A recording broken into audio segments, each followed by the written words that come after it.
Gujarat versus Maharashtra का जब भी टॉपिक छिड़ा है, गुजरात तो भैया आपके प्रोजेक्ट जा रहे हैं, वो काला धन अलग है, मगर आपके प्रोजेक्ट जा रहे हैं। अब तक 17 मेगा प्रोजेक्ट महाराष्ट्र में आते आते गुजरात की तरफ हो गए, जैसे टाटा एयरबस का 22,000 करोड़ का project, bulk drug park, international financial service centre, diamond bourse और बहुत सारे। पर इसके पीछे की वजह क्या है, मैं आपको रिपोर्ट के प्रूफ के साथ 4 कारण बताऊंगी। दूसरा, गुजरात और महाराष्ट्र $1 ट्रिलियन इकोनॉमी बनने के लिए क्या प्लान करें, वो भी देखते हैं इस वीडियो में। चलो समझते हैं सबसे पहले कि क्या कारण है ऐसे जिसकी वजह से महाराष्ट्र लगातार गुजरात से प्रोजेक्ट गंवा रहा है और उन्हें क्या करने की जरूरत है। समझते हैं 4 पॉइंट से। Number 1, land allotment. ये हर एक बिजनेस के लिए काफी जरूरी कदम होता है कि कौन सी स्टेट कितनी जल्दी उनको कौन सी जगह पर लैंड अवेल करके देती है, कितने प्राइस पर। ऐसा करते हैं पहले महाराष्ट्र, फिर गुजरात की तरफ देखते हैं कि वहां पर लैंड अलॉटमेंट का प्रोसेस कैसे है। सबसे पहले महाराष्ट्र की तरफ देखते हैं, जहां पर मुंबई और Pune top 7 real estate market में से एक है। वहां पर ऑफिस की रियल एस्टेट सेल 0.4 से 0.75 टाइम्स है बेंगलोर से। इतना ही नहीं बल्कि Mumbai second highest industrial warehousing में से एक है। लेकिन लैंड की लिमिटेड सप्लाई की वजह से ना यहाँ पर जो रियल एस्टेट के प्राइसेस हैं, स्पेशली मुंबई के मेट्रोपॉलिटन एरियाज में 2 से 2.5 टाइम्स हो चुके हैं बेंगलोर से। उसके अलावा सबसे बड़ी दिक्कत जो कंपनीज को परेशान कर रही है वो है डिलेज ऑफ अप्रूवल, क्योंकि 66% जो लार्ज इंफ्रास्ट्रक्चर प्रोजेक्ट है उसमें डिले आता है, जिसकी वजह से कंपनीज को हर साल एक्स्ट्रा 20,000 करोड़ इन डिलेज पर स्पेंड करना पड़ता है। आपको पता है इस डिले में सबसे बड़ा कारण क्या है? लैंड एक्विजिशन का। इसलिए महाराष्ट्र की गवर्नमेंट क्या कर रही है, टायर 1 सिटीज के साथ साथ टायर 2 सिटीज में अर्बन प्लानिंग करके वहां पर रियल एस्टेट डेवलप कर रही है। इसके साथ साथ महाराष्ट्र की गवर्नमेंट एक वेब एप्लीकेशन बनाई है सरिता, जिसको सेंट्रलाइज कर रही है। मतलब रजिस्ट्रेशन के साथ साथ हम लैंड एक्वायर भी ऑनलाइन कर सकते हैं। वहीं पर अगर हम गुजरात की तरफ देखें तो गुजरात की गुजरात इंडस्ट्रियल डेवलपमेंट कॉर्पोरेशन ने एक ऑनलाइन प्लेटफॉर्म बनाया जहां पर गवर्नमेंट भी और कंपनीज भी और सिंप्लीफाइड तरीके से लैंड खरीद सकते हैं। जैसे कि 2009 में क्या होता था कि गुजरात में अगर किसी को प्रॉपर्टी टाइटल ही ट्रांसफर करना था उसमें 42 डेज लग जाते थे। फिर बाद में 45 से 50 डेज एक्स्ट्रा लैंड एक्वायर करने में लगता था। लेकिन ऑनलाइन होने की वजह से सिर्फ 30 डेज में आप एप्लीकेशन फाइल कर सकते हो। Number 2, political instability. ये बात तो आपको भी माननी पड़ेगी कि पिछले कुछ सालों में महाराष्ट्र में बहुत सारी सरकारें बदली, वहीं पर गुजरात में सिर्फ एक ही पार्टी ने रूल किया। महाराष्ट्र की तरफ हम देखें तो 1999 से लेकर 2014 तक पहले तो इंडियन नेशनल कांग्रेस और एनसीपी का रूल था। बाद में 2014 से लेकर 2019 तक बीजेपी और शिवसेना का स्ट्रॉन्ग अलायंस था। लेकिन 2019 के बाद से महाराष्ट्र की राजनीति पूरी उलट पुलट होगी। जैसे 2019 के लेजिस्लेटिव असेंबली इलेक्शन में बीजेपी के साथ शिवसेना ने अलायंस और सरकार बनाने से मना कर दिया, क्योंकि शिवसेना के लीडर्स का कहना था कि बीजेपी उनकी काफी लंबे समय की डिमांड कि उनके लीडर्स को चीफ मिनिस्टर बनाया जाए उसे पूरा ही नहीं कर रही थी। इसलिए शिवसेना, एनसीपी और इंडियन नेशनल कांग्रेस मिलकर अपनी नई पार्टी बनाकर अपनी सरकार बनाते हैं महाविकास आघाड़ी की, जिसे उद्धव ठाकरे खुद सीएम बन जाते हैं। इस बात पर जो शिवसेना के लीडर एकनाथ शिंदे जून 2022 को ना कई एमएलए के साथ मीटिंग करते हैं और शिवसेना के 2 टुकड़े करके खुद बीजेपी पार्टी के साथ जुड़कर अपनी एक नई सरकार बनाते हैं और वो खुद डिप्टी चीफ मिनिस्टर बना दिए जाते हैं। वहीं पर अगर आप दूसरी ओर देखोगे तो एनसीपी पार्टी के भी 2 टुकड़े हो जाते हैं। अब आप सोच रहे हो कि एक और तो पार्टी के टुकड़े हो रहे हैं, नई सरकारें बन रही हैं, एक जगह पर एक ही पार्टी काफी समय से रूल कर रही है, इससे क्या लेना देना, क्या फर्क पड़ता है? फर्क ये पड़ता है कि इससे ना इन्वेस्टर के माइंड में डर पैदा होता है कि जब नई सरकार आएगी वो नई पॉलिसीज लेकर आएगी, उनका फोकस नए एरियाज पर होगा। जैसे 2018 और 19 में महाराष्ट्र में शुगर केन की प्रोडक्शन 7.83 मिलियन टन थी और उस समय सरकार sugar cane production, small industries और सर्विस सेक्टर में इन्वेस्टमेंट बढ़ा रही थी और उनका फोकस उसी इंडस्ट्री में था। लेकिन जब कुछ ही समय के बाद सरकार बदल गई तो इन्वेस्टर के माइंड में डर पैदा हो गया कि अब जो नई सरकार आई है उनका फोकस किस इंडस्ट्री में होगा। इतना ही नहीं, सबसे बड़ी प्रॉब्लम जो महाराष्ट्र में है वो है पावर टैरिफ स्ट्रक्चर। आपको पता है एमएसएमई इंडस्ट्रीज के लिए कितना पावर टैरिफ है? 70 से 75% ज्यादा है गुजरात से। इसीलिए तो फिर इन्वेस्टर दूसरी स्टेट्स की तरफ भागते हैं। Number 2, policies. इसको ना मैं आपको एक एग्जांपल के थ्रू समझाती हूँ, जिससे आपको क्लियर होगा कि कैसे पॉलिसीज की वजह से कंपनी एक स्टेट से दूसरी स्टेट की तरफ शिफ्ट कर जाती है। जैसे 2008 में टाटा कंपनी ने अपना नैनो प्रोजेक्ट वेस्ट बंगाल के सिंहपुर जगह में शुरू करने वाली थी, लेकिन कंट्रोवर्सीज के चलते टाटा कंपनी अपना प्रोजेक्ट यहाँ से विड्रॉ करके दूसरी स्टेट जैसे कर्नाटका, तमिलनाडु, आंध्र प्रदेश, हरियाणा, राजस्थान इनके ऑफर्स देखने लगती है। तभी गुजरात के सीएम जो उस समय थे नरेंद्र मोदी, वो टाटा कंपनी को श्योर करते हैं कि उन्होंने 1000 एकड़ की जमीन पहले एलोकेट करके रखी हुई है, उनको काफी अच्छे इंसेंटिव्स और ऑफर दिए जाएंगे और सबसे बड़ी बात, जो जमीन उन्होंने एलोकेट करनी है वो काफी ज्यादा अट्रैक्टिव है क्योंकि वो अहमदाबाद से सिर्फ 30 किलोमीटर की दूरी पर है। इसलिए आपको पता है टाटा कंपनी को शॉर्टेस्ट टाइम पॉसिबल सिर्फ 14 महीने लगे फैक्ट्री सेटअप करने में, कहाँ उन्हें वेस्ट बंगाल में 28 महीने का समय लगना था। अब आप सोच रहे हो ना कि कौन सी पॉलिसी है स्पेशल रेजोल्यूशन, क्योंकि गुजरात की गवर्नमेंट ने टाटा कंपनी को सॉफ्ट लोन दिया 9,500 करोड़ का एट 0.1% इंटरेस्ट रेट 20 सालों के लिए। इतना ही नहीं बल्कि उन्होंने एक एग्जिस्टिंग पॉलिसी चेंज कर दी कि जरूरी नहीं है कि टाटा कंपनी को 85% एम्प्लॉयमेंट जो है वो गुजरात के लोगों को देनी है, जैसे वो काम करना चाहे वो कर सकते हैं। चलो ये तो काफी पुरानी बात होगी, अभी रिसेंट के प्रोजेक्ट की बात करते हैं। 2022 का सबसे बड़ा hot topic, Vedanta Foxconn company जो सेमीकंडक्टर प्लांट सेटअप करके चिप्स, टीवी और इलेक्ट्रॉनिक प्रोडक्ट्स के इक्विपमेंट बनाने वाली थी। इसलिए ना कंपनी फिर आंध्र प्रदेश, कर्नाटका, तमिलनाडु, महाराष्ट्र, गुजरात जो ऑफर्स दे रहे थे उन्हें देखने लगती है, जिसपे से पहले तो कंपनी महाराष्ट्र फिर एंड मौके पर गुजरात की गवर्नमेंट के साथ एमओयू साइन कर लेती है, जिसकी वजह से काफी ब्लेम गेम होती है कि महाराष्ट्र की महाविकास अघाड़ी सरकार ने बेटर इंसेंटिव्स नहीं दिए।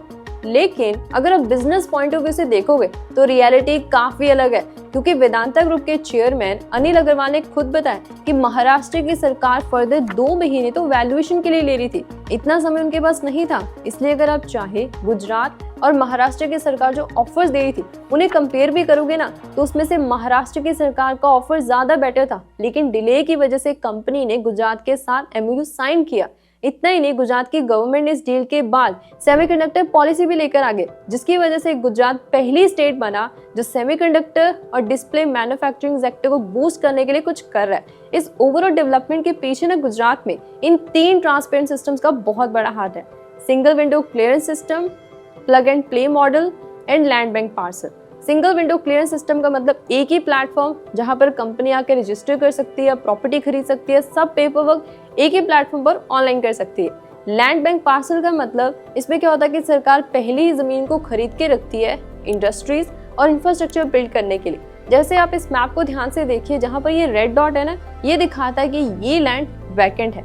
थर्ड है प्लग एंड प्ले मॉडल। इसमें क्या होता है कि सरकार ने जो जमीन खरीद के रखी हुई है वहां पर बेसिक इंफ्रास्ट्रक्चर जैसे कि रोड, इलेक्ट्रिसिटी और वाटर अवेल करके रखती है, ताकि अगर कोई कंपनी आती है तो उन्हें बेसिक इंफ्रास्ट्रक्चर की टेंशन ना हो, वो सीधा फैक्ट्री सेटअप करें और अपना बिजनेस स्टार्ट करें। अब इसका मतलब ये नहीं है कि महाराष्ट्र बिजनेसेस और कंपनीज को अट्रैक्ट करने में पीछे है। ईज ऑफ डूइंग बिजनेस 2022 की रैंकिंग में महाराष्ट्र पता है टॉप 14 में आया था। Skoch state of governments report में, जो काफी अनबायस्ड रिपोर्ट मानी जाती है, उसमें महाराष्ट्र की रैंकिंग नंबर 7 से नंबर 4 पे आई है। Number 4, development disparity. ये पॉइंट को ध्यान से सुनना, क्योंकि ना गुजरात और महाराष्ट्र दोनों ही भारत की इकोनॉमिक ग्रोथ के लिए ना काफी ज्यादा जरूरी है। जैसे कि गुजरात भारत की जीडीपी में 8.10% और महाराष्ट्र 13.3% कंट्रीब्यूट करता है। अब यहाँ पर डेवलपमेंट डिस्पैरिटी से मेरा मतलब ईज ऑफ डूइंग बिजनेस है, क्योंकि मैंने अभी आपको बताया महाराष्ट्र की ranking ease of doing business में टॉप 10 में नहीं बल्कि टॉप 20 में आती है। वहीं पर गुजरात पता है 2020 में नंबर 10 के रैंक से 2022 में नंबर 2 पर पहुंच गया। इसके पीछे का कारण है गुजरात का Gujarat global summit, industrial policy और single window clearance system businesses के लिए, जो गुजरात में हर साल लाखों करोड़ों की इन्वेस्टमेंट लेकर आते हैं। पर यहीं पर महाराष्ट्र में सबसे बड़ी गलती ये है कि यहाँ पर है हाई इंडस्ट्रियल टैरिफ, जो कि गुजरात और तमिलनाडु से भी ज्यादा है। इतना ही नहीं, इनएफिशिएंट प्रोसेसेस हैं, जैसे कि सब्सिडी में डिले हो रहा है, सिंगल विंडो क्लियरेंस सिस्टम के थ्रू बिजनेस अप्रूवल्स में कमी है, इनएडिक्वेट लॉजिस्टिक इंफ्रास्ट्रक्चर है। एक एग्जांपल से बताती हूँ, जैसे कि महाराष्ट्र में पुअर रोड और रेलवे कनेक्टिविटी है गेटवे पोर्ट तक, जैसे कि जवाहरलाल नेहरू ट्रस्ट पोर्ट है, वहां पर प्रोडक्ट की शिपमेंट में जहां पर 4 दिन का समय लग रहा है, वहीं पर गुजरात की मुंद्रा पोर्ट में पता है सिर्फ 6 से 7 घंटे का समय लगता है। चलो ये तो पोर्ट की बात है, एयरपोर्ट कनेक्टिविटी की बात कर लो। एयरपोर्ट की कंडीशन ऐसी है जहाँ पर हाई ट्रैफिक या बोलो हाई कंजेशन की वजह से मुंबई के स्पेशल एयरपोर्ट में जहाँ पर क्लियरेंस और कस्टम क्लियरेंस में 2 से 6 घंटे का समय लगता है, वहीं पर बेंगलोर में पता है 1 घंटे का समय लगता है। अब देखते हैं कि गुजरात और महाराष्ट्र के गवर्नमेंट के क्या प्लान्स हैं। नंबर 1, की एरियाज। महाराष्ट्र सर्विस सेक्टर से और गुजरात इंडस्ट्रियल सेक्टर से भारत की इकोनॉमी में सबसे ज्यादा कंट्रीब्यूट करते हैं। लेकिन क्या आपको पता है इन दोनों इकोनॉमीज को $1 ट्रिलियन मार्क तक पहुंचाने का रोड मैप किसने बनाया? महाराष्ट्र का महाराष्ट्र इकोनॉमिक एडवाइजरी काउंसिल के टाटा सन के चेयरमैन एन चंद्रशेखर ने कैबिनेट में पूरी रिपोर्ट पब्लिश की, जिसमें उनका focus construction, manufacturing, services, agriculture और टूरिज्म पर है। लेकिन उससे भी ज्यादा जरूरी ईज ऑफ डूइंग बिजनेस बढ़ाने के लिए ना उद्योग सेवा केंद्र बनाए जाएंगे, जहां पर लाइसेंसेस और परमिट्स को टाइम पर प्रोवाइड किया जाएगा। इंडस्ट्रीज में और बिजनेसेस में ट्रांसपेरेंसी लाने के लिए डिजिलॉकर की सर्विस दी जाएगी। इंस्टॉल पावर कैपेसिटी को डबल करने के लिए सोलर एनर्जी, सोलर पार्क से लेकर ग्रिड इंफ्रास्ट्रक्चर को बिल्ड किया जाएगा, ताकि जो रिन्यूएबल एनर्जी का शेयर 37% से 45% तक आए। और उससे भी ज्यादा जरूरी लैंड एक्विजिशन प्रोसेस का जो टाइम है वो 31 डेज से 2 दिन तक लाने के लिए सेंट्रलाइज्ड लैंड रिकॉर्ड डेटाबेस बनाया जाएगा कर्नाटका की तरह। बात रही गुजरात की, तो गुजरात की गवर्नमेंट ने कोई स्पेसिफिक रिपोर्ट तो नहीं बनाई, लेकिन स्ट्रैटेजी जरूर बनाई है। फॉर्मर फाइनेंस सेक्रेटरी ने भारत को $5 ट्रिलियन और गुजरात को $1 ट्रिलियन इकोनॉमी बनाने के लिए, जिसमें उनका फोकस डाइवर्सिफिकेशन और नई टेक्नोलॉजीज पर है, जैसे green manufacturing, new emerging technology like AI, renewable energy, जिसके लिए रिन्यूएबल एनर्जी पॉलिसी भी बनाई गई है, ताकि गुजरात 2030 तक 50% जो पावर की प्रोडक्शन है वो रिन्यूएबल एनर्जी से करे। Number 2, export encouragement. ये बात तो किसी से भी छुपी नहीं है कि गुजरात की कोस्ट लाइन पूरे भारत में सबसे बड़ी है, 1600 किलोमीटर की, वहीं पर महाराष्ट्र की 720 किलोमीटर की। लेकिन इसके बावजूद Maharashtra second highest exporting state है, जिन्होंने 2023 से 2024 में 5.56 लाख करोड़ का एक्सपोर्ट किया था, जो भारत के एक्सपोर्ट का 15.37% हिस्सा है। लेकिन गुजरात ने पता कितना किया था? 11.12 लाख करोड़ का। इसलिए अब महाराष्ट्र की गवर्नमेंट एक्सपोर्ट बढ़ाने के लिए इन 4 पैरामीटर्स में चेंजेस लेकर आएगी। नंबर 1, एक्सपोर्ट की अवेयरनेस देना MSME इंडस्ट्रीज को, जो कि एक्सपोर्ट का 45 से 50% हिस्सा कंट्रीब्यूट करते हैं। सेकेंड, उन्हें एक्सेस देना टेस्टिंग फैसिलिटीज की। Number 3, logistic infrastructure. Number 4, marketing करवाना, इवेंट्स करके, एग्जीबिशन करवा के, ऑनलाइन मार्केट प्लेस बनाना एक्सपोर्ट हाउसिंग और फैसिलिटेशन सेंटर के लिए। बात रही गुजरात की, तो गुजरात की गवर्नमेंट ने सेंट्रल गवर्नमेंट के साथ मिलकर फॉरेन एम्बेसीज के साथ जो टैरिफ स्ट्रक्चर है उसको नेगोशिएट करेगी, जिसके लिए state level export promotion council बनाया जाएगा। IT सेक्टर को बूस्ट करने के लिए IT पॉलिसी बनाई गई है, लेकिन उसके अंडर टारगेट रखा गया है कि 2027 तक गुजरात IT सेक्टर में 25,000 करोड़ का एक्सपोर्ट करेगा। Number 3, tourism. टूरिज्म ना एक ऐसा सेक्टर है जिसका पोटेंशियल हर एक स्टेट समझ रही है। जैसे कि गुजरात के पॉपुलर साइट्स हैं statue of unity, Somnath temple, Dwarkadhish temple, run of Kutch, गिर फॉरेस्ट नेशनल पार्क, अटल ब्रिज, डायनासोर पार्क और कई प्लेसेस, जहां पर पिछले कुछ सालों में 17 करोड़ डोमेस्टिक और 23 लाख फॉरेन ट्रैवलर्स आए थे। वहीं पर अगर हम महाराष्ट्र के बारे में गूगल पर सर्च करते हैं तो ये टॉप 5 विजिटेड प्लेसेस में से एक है, जहां पर सबसे ज्यादा टूरिस्ट आते हैं अजंता इलोरा केव्स में, Shivneri fort, Rajgarh, Raigarh, Khandoba temple, Sai Baba temple, Daulatabad fort और कई प्लेसेस में। लेकिन गुजरात की गवर्नमेंट अपने टूरिज्म पोटेंशियल को और बढ़ाने के लिए इन 3 स्ट्रैटेजीज को फॉलो करेगी। नंबर 1, केवड़िया गांव को एक आइकॉनिक टूरिज्म गांव बनाना। नंबर 2, इंटरनेशनल बुद्धा सर्किट को प्रमोट करना। नंबर 3, गुजरात ना कई की फेस्टिवल्स के दौरान अपने लोकल कल्चर को प्रमोट करने के लिए ना इवेंट्स करवाएगा, और साथ में जिन भी टूरिस्ट प्लेसेस में मतलब एयर कनेक्टिविटी नहीं है उसको इम्प्रूव किया जाएगा। वहीं पर महाराष्ट्र भी पीछे नहीं है। गवर्नमेंट का प्लान है कि वो वर्ल्ड क्लास टूरिज्म फैसिलिटी बनाएंगे जो कि ग्लोबल स्टैंडर्ड्स को मीट करे, जिसके लिए Bollywood theme park, playground, resort, destination wedding के लिए टूरिज्म जोन सेलेक्ट करके उन्हें डेवलप किया जाएगा और जितने भी नॉन ऑपरेशनल एयरपोर्ट्स हैं उनको ऑपरेटिव बनाया जाएगा। सबसे ज़्यादा ज़रूरी तो ये है कि एक टूरिज्म रिपोर्ट बनाई जाएगी जिससे देखा जाएगा कि कहाँ पर सबसे ज़्यादा ट्रैवलर्स आते हैं, कहाँ पर सबसे ज़्यादा स्टे करते हैं, उस अकॉर्डिंग उनके नियर बाई एरियाज़ को डेवलप किया जाएगा। तो आज इस वीडियो में इतना ही। सोर्सेज का लिंक आप सब लोगों को डिस्क्रिप्शन बॉक्स में मिल जाएगा। Till then thank you, bye bye.